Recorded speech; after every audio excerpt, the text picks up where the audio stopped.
muito tempo atrás, se acreditava que a aprendizagem era um processo 100% racional. O professor entregava o conteúdo, o aluno colocava o conteúdo na cabeça e depois ele colocava esse conteúdo para fora para provar que ele tinha aprendido.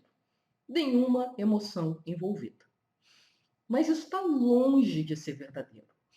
Primeiro, fisicamente falando, a parte do cérebro que é responsável pela construção da memória de longo prazo, que é o hipocampo, ela está dentro do sistema límbico. E o sistema límbico é a parte do nosso cérebro que controla as nossas emoções. Então não tem nem como essas coisas serem separadas. Mas existem outras evidências mais perto da gente, que são alguns experimentos. Tem um experimento que é clássico na área de testes de memorização, que é o seguinte: você pega um bando de gente, separa em dois grupos diferentes e esses grupos têm que memorizar uma lista de palavras e depois eles são testados para saber o quanto eles conseguiram memorizar. Né? Na média, o grupo que tiver nas melhores condições vai ter a memorização melhor. Essa é a lógica por trás desse tipo de experimento. Né? E aí vai variar as condições. Um exemplo desses experimentos é muito interessante porque antes desses grupos serem colocados para fazer a memorização das listas, um grupo era apresentado a umas fotos de pessoas fazendo caras assim de chateadas, de irritadas, raivosas e tal, e o outro grupo via fotos de pessoas felizes, sorridentes e tal. E na hora que eles foram testar o grau de aprendizagem, o grau de memorização desses dois grupos, adivinha? O grupo que viu as caras sorridentes acabou memorizando melhor. Imagine, então, o efeito de um professor mal-humorado em sala de aula. Né? Então, está bem no nosso dia a dia. Um outro exemplo desse tipo de experimento de memorização de listas, para cada grupo, você pede que esses grupos memorizem fazendo coisas diferentes. Então, o primeiro grupo, ele vai tentar estudar essa lista, observando quais as palavras que têm a letra A. E no outro grupo, as pessoas vão observando dessa vez o que cada palavra faz ela sentir. Então, uma coisa totalmente aleatória, tipo quantas letras A tem em cada palavra, e do outro lado, uma coisa emocional. O que aquela palavra faz você sentir? E olha de novo a surpresa, o grupo que tenta entender o que cada palavra faz a pessoa sentir é o grupo que teve as melhores taxas de memorização.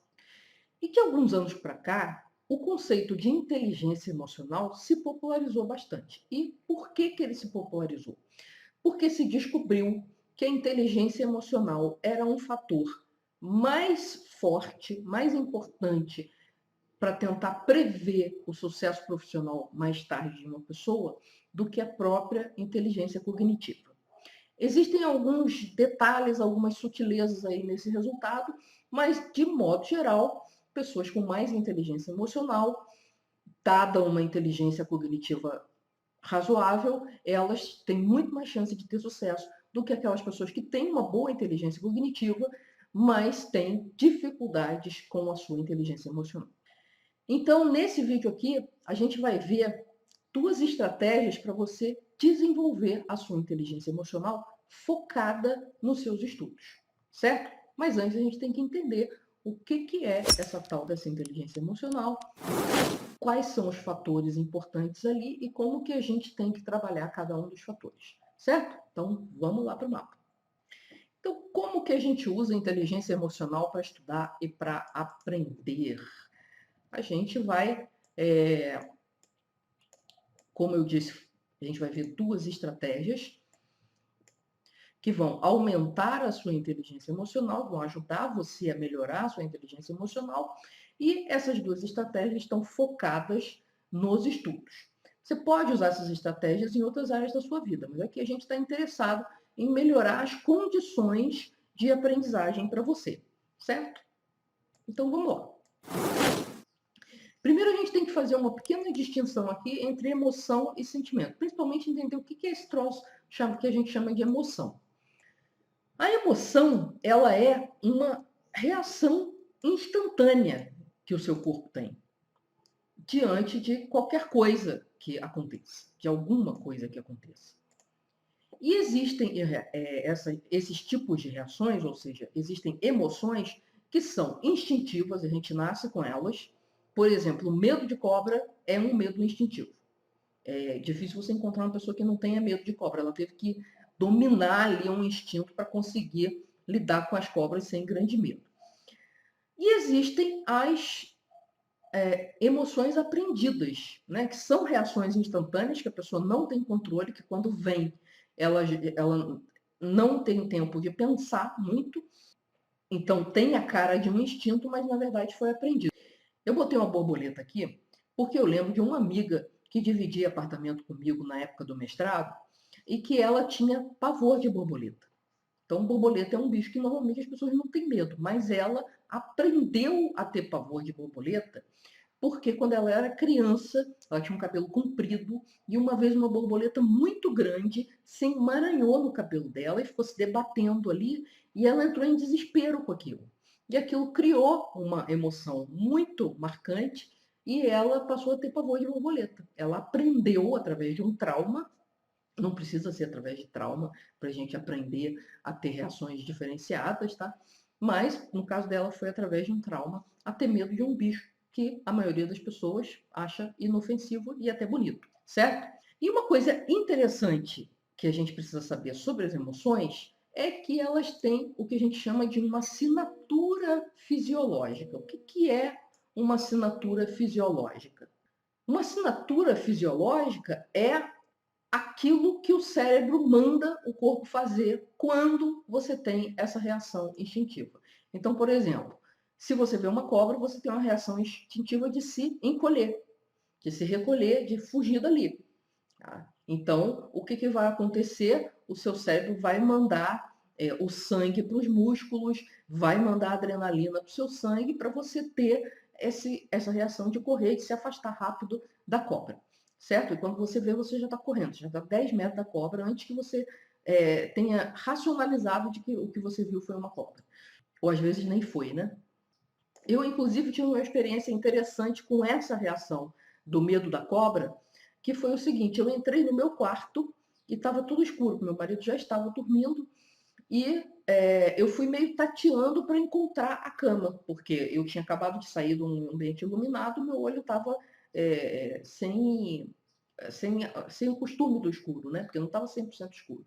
Mas aí eu fui tateando para pôr a mão na cama para deitar, sem ter que acender uma luz.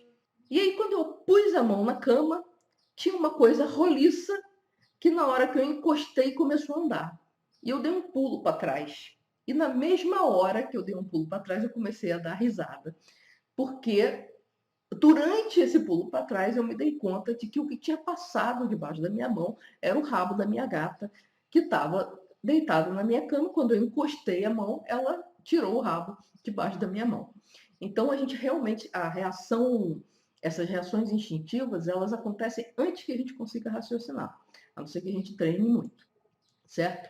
E o sentimento? O sentimento, na verdade, é o significado que a gente dá a essas reações. Tem um exemplo muito legal que eu gosto, que é de um amigo meu que dá muita palestra, e ele diz assim: você vai dar uma palestra, mas isso você pode aplicar, por exemplo, para a apresentação de um trabalho, apresentação de um TCC, de uma monografia, até de uma tese de doutorado. O que acontece quando você está na iminência de começar a sua apresentação? Seu coração acelera, você está com o corpo meio rígido, você está num estado geralmente de tensão, né? É uma reação que não tem assim muito controle, mas você pode dar significados diferentes para essa mesma reação. Você pode dar um significado do tipo: eu estou à beira de um colapso nervoso, ou você pode dar um significado do tipo: eu estou bastante energizado e eu vou conseguir dar conta, porque o meu corpo está cheio de adrenalina e essa adrenalina vai manter a minha atenção, o meu foco, e eu vou conseguir fazer o que eu tenho que fazer. Porque se você estiver muito relaxado também, pode ser que você seja pego de surpresa ali na apresentação. Tá? Então, tem maneiras diferentes de você dar significado às reações instantâneas, que são as emoções. Essas maneiras diferentes são os sentimentos. Certo? Essas são as coisas importantes para a gente saber sobre emoções. Quem popularizou toda essa coisa aí foi esse sujeito aí chamado Daniel Goleman, que é bastante famoso. Atualmente ele vem trabalhando muito sobre a questão do foco, mas ele foi o cara que escreveu o livro chamado Inteligência Emocional e o nome Inteligência Emocional caiu na boca do povo. Ele se envolveu depois com projetos de implantar programas de melhoria da inteligência emocional em empresas e em escolas. Claro que as empresas, elas abraçam com uma certa facilidade maior do que as escolas, porque a empresa, quando vê resultado, geralmente acaba adotando aquela nova prática. As escolas, elas têm um pouco mais de dificuldade de mudar, por incrível que pareça, são instituições bastante resistentes à mudança. Mas o que eu quero trazer do Daniel Goleman aqui? É que ele ressalta bastante uma coisa. Qual é o objetivo de você trabalhar a questão da inteligência emocional, de você tentar aumentar a sua inteligência emocional? Algumas pessoas ficam achando que é assim, eu vou fazer exercícios em que eu vou ter o controle total das minhas emoções ou então vou eliminar as minhas emoções. Então, quando eu for dar aquela palestra ou quando eu for apresentar o meu trabalho de doutorado, não vou sentir nada. Isso não existe, tá? E também não tem muito controle. A gente pode, obviamente, fazer alguns exercícios e tal, mas aí já é uma coisa que vem depois, que você racionaliza. Por exemplo, você está sentindo que está muito ansioso, você vai fazer um exercício de respiração. Mas, na verdade, controle total a gente não tem, certo? Então, se o objetivo não é controlar e eliminar esse negócio que só me atrapalha, na verdade, o que a gente quer é um equilíbrio entre a razão e a emoção. E a gente, para isso, a gente tem que conhecer as nossas emoções. E é aqui que entram as 5 dimensões da inteligência emocional. As 5 dimensões são a autoconsciência, a mais importante de todas, porque dá base para todas as outras, a autorregulação, qual mais? A motivação interna, a empatia e as habilidades sociais. São 5 elementos, certo? Então eu vou falar quais são esses 5 elementos para você entender todo o processo e depois eu vou falar das técnicas que você vai aplicar para melhorar a sua inteligência emocional. Autoconsciência. Autoconsciência é a capacidade de você entender o que você está sentindo, entender as suas emoções. Então, a primeira coisa para você ter autoconsciência é você desenvolver a sua capacidade de identificar o que você está sentindo, identificar suas emoções. Então, a primeira coisa é você saber dar nome. Muita gente tem dificuldade de nomear uma emoção. Por exemplo, às vezes a pessoa não sabe se ela está chateada ou se ela está entediada, porque são emoções muito parecidas e a pessoa não aprendeu a distinguir.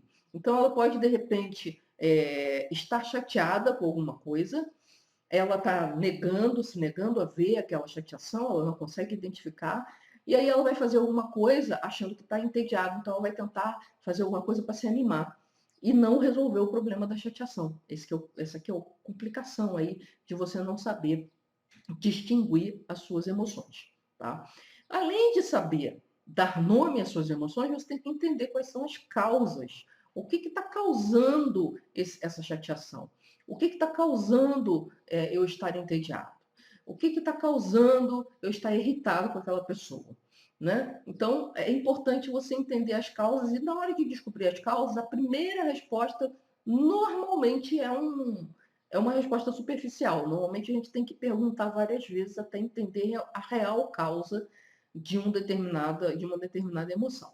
Tá? E a outra coisa que a gente tem que entender é o que essa emoção traz de consequência para a gente em termos dos sentimentos que a gente experimenta e das ações que a gente realiza por causa dessa emoção. Sabe aquela coisa de agir sob emoção? É isso que acontece.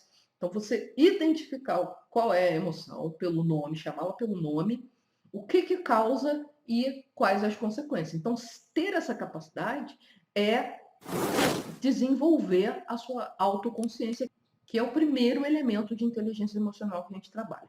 Vou dar alguns exemplos aqui do universo acadêmico, certo?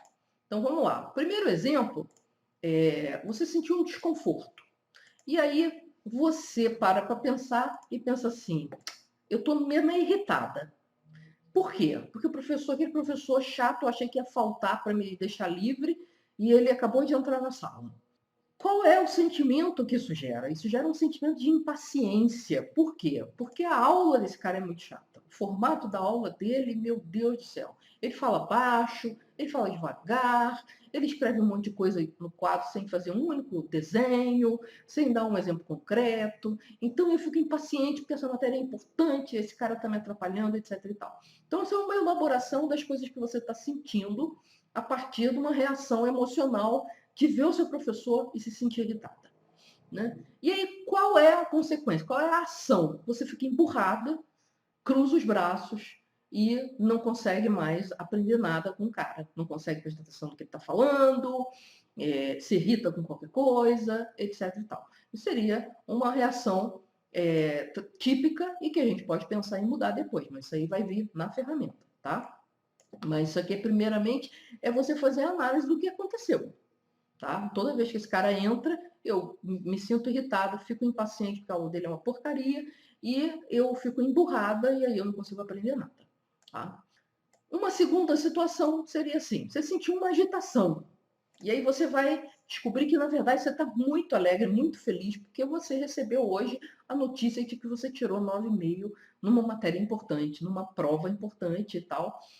E quando você vai tentar entender qual é o sentimento que essa alegria toda trouxe, é o sentimento de você se sentir orgulhosa, tanto diante dos seus pais, da sua família ou dos seus colegas. Às vezes, para algumas pessoas, o orgulho dos pais é mais importante, para algumas pessoas, o orgulho perante os colegas é mais importante, porque de repente é mais pragmático, porque de repente aquele colega vai ser o cara que vai te indicar para o emprego, alguma coisa assim, certo?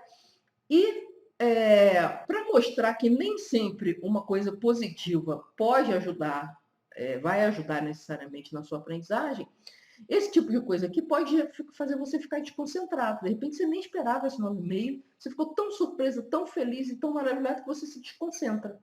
E aí, de repente, esse professor vai embora, entra outro e você não consegue se concentrar para assistir a próxima aula. Ou você recebeu essa nota de manhã e está estudando em casa à tarde, mas não consegue se concentrar. Então você descobriu aqui a origem de uma desconcentração, que na verdade é uma coisa boa que aconteceu, mas que acabou te levando a uma falta de concentração. E um exemplo contrário aqui seria o seguinte: você sentiu um aperto no peito. Aí você foi investigar e descobriu que na verdade você está sentindo um medão, porque você está imaginando uma prova para a qual você se preparou muito tempo e que está chegando. Pode ser um concurso, um Enem, ou mesmo uma prova de uma disciplina muito difícil, alguma coisa assim. E qual é esse sentimento? Pô, estou apavorada de ficar sem opções de trabalho se eu não passar nesse concurso, ou de ter que trabalhar se eu não passar para a faculdade, eu tô com vergonha da família ter investido tanto em mim e de repente eu não consegui passar e tal. São todos sentimentos que afloram e que geram esse medo, que dá um aperto no peito, etc. e tal. Tá? Mas aí pode acontecer que isso, né, esse susto assim, faz você sentar e estudar para fazer a revisão da revisão lá, né? Que está faltando pouco tempo para essa prova. Então, nem sempre uma emoção que inicialmente é desconfortável vai piorar as condições de estudo. De repente é isso que você está precisando para parar de procrastinar. E nem sempre uma emoção que inicialmente é bacana, ela vai gerar uma melhoria nas suas condições de aprendizagem. Desconcentração certamente não é uma coisa boa para quem está querendo aprender, certo? Então, esses aqui são alguns exemplos da emoção interferindo na sua aprendizagem. Tá? Então, eu aprendi a identificar por que aquele professor me irrita, por que toda vez que eu penso nessa prova me dá um aperto no peito, por que eu me desconcentro às vezes, mesmo estando alegre e tal.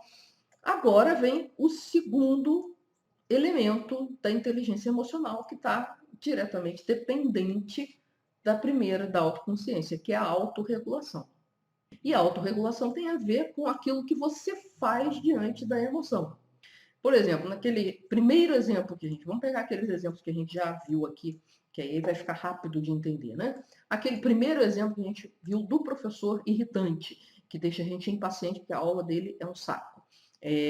Você descobriu que você fica emburrada e aí não consegue aprender nada. Ou seja, você fica 1 hora, 1 hora e meia preso numa sala de aula sem aprender nada. Você está jogando essa 1h30 da sua vida fora. Aí você decide que isso não é uma coisa boa para você. Então você pode, através de uma racionalização da situação, aceitar que realmente aquele professor não dá uma aula legal e tal, mas que você não tem como mudar o professor agora e tal. E aí você pode tentar inventar algumas estratégias para lidar com esse cara. Por exemplo, você pode trazer um mapa mental do material já lido, se ele segue um livro-texto, por exemplo, você pode ler o livro antes, fazer um mapa mental e durante a aula ir completando, porque a aula se torna mais interessante porque você já sabe o que buscar. Você pode fazer anotações mais coloridas para animar, isso tem um efeito e tem pesquisas mostrando isso, tá? Você pode fazer uma anotação diferente, por exemplo, em formato de perguntas, porque aí você já vai criando uma espécie de perguntas e respostas para depois você estudar. Então, você vai, através da anotação, tornando a aula mais ativa. Isso serve para qualquer tipo de professor. Mas para aquele professor chato, pode ser uma maneira de você não se deixar afetar tanto pela irritação de você ter que se submeter a um professor que não tem aquela qualidade que você gostaria, certo? A segunda situação, então, era da agitação por causa de uma boa nota. E aí você percebeu que a sua desconcentração vinha dessa agitação. Afinal de contas, tirar uma boa nota é bom, mas eu me desconcentrei. Então, o que você pode decidir fazer? Se você está lá entre uma aula e outra, você pode fazer uma mini meditação ali, sentadinho na sua cadeira, sem ninguém perceber. Né? Você pode fazer uma meditação desenhada, alguma coisa assim. Ou você pode fazer um exercício de respiração, que é uma coisa que você consegue fazer também num ambiente com muita gente sem ninguém perceber. Tem gente que senta no avião e faz exercício de respiração, faz meditação, e ninguém em volta sabe que você está fazendo isso. A pessoa acha que você está dormindo ou está olhando para nada, dependendo da forma como você faz. Tá? Ou se você está em casa já à tarde e está vendo que aquela agitação não vai embora, você pode dar uma caminhada, botar um pouco dessa energia para fora, dar uma acalmada e aí voltar para estudar. Tá? Então aqui você está trazendo a razão, né? Depois de entender o que está acontecendo, você pode colocar um pouco de razão na história e melhorar a sua ação, mudar a sua ação, né? Atuar sobre ela. Olha só, gente, essa aula de inteligência emocional acabou ficando super completa. Só que também, se eu ficar falando tudo ao mesmo tempo, ela vai ficar muito longa, muito cansativa e você não vai absorver tudo que você poderia absorver se a gente dividir ela em duas partes. E é exatamente isso que eu vou fazer. Eu vou parar essa parte aqui e na próxima publicação aqui no canal você vai ter a segunda parte. Então você já sabe, se você gostou até aqui, dá aquele joinha maroto e se inscreve para não perder a próxima parte. Se inscreve e clica no sininho, que aí você vai ser notificado para você assistir a parte 2 da aula de inteligência emocional aplicada aos seus estudos, incluindo aí as estratégias para você aprimorar a sua inteligência emocional, sempre focando nas situações ligadas ao estudo e à aprendizagem. Eu estou esperando você na parte 2. Enquanto isso, tem 2 vídeos aqui para você assistir e continuar aí a se aprimorar como um aprendiz que sabe como aprender. Eu sou Ana Lopes, da Mais Aprendizagem, e eu estou aqui para ajudar você a redescobrir o prazer de aprender.